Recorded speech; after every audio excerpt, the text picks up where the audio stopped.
Let's touch base with the management of JK Lakshmi Cement. Case for a chat here being steady operational performance, pricing pressure making a negative impact, and volume growth coming in at 15% year on year. Shailendra Chouksey, who's whole-time director at JK Lakshmi Cement, joins in with a deeper understanding of their numbers. Mr. Chouksey, good to have you on the show. Take us through the highlights of this quarter.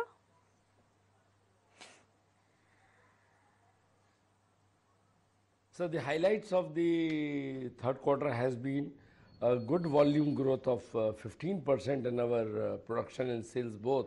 Production at 2 billion ton and sales at 2.1 million ton. It reflects a 15% growth, which is quite good in view of the fact that the industry grew by only about 3% in this particular quarter.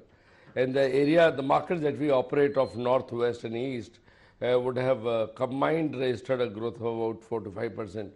So I think we are quite satisfied that we could register a 15% growth. In terms of the realization, there also we saw a growth of about 9.5%.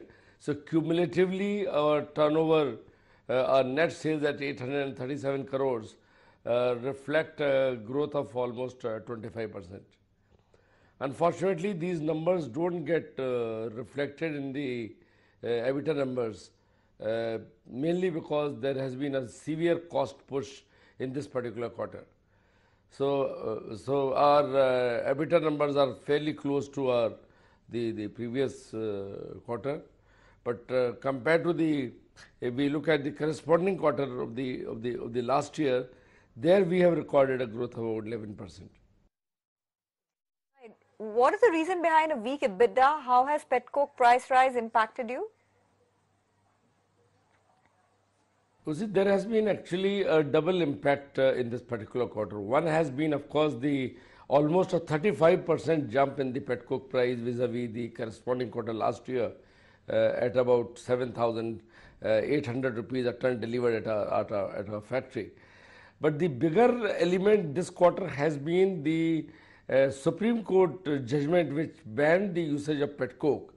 Of course, later on in the later part of December it got corrected, but from almost November and December, almost a good one month and 3 weeks, we had a severe dent of shifting from petcoke to coal. Because right, is there any interest in bidding for assets on sale right now? Well, we have been certainly interested in looking at this method of increasing our capacity, but we would prefer to be rather prudent. We have participated in a couple of places.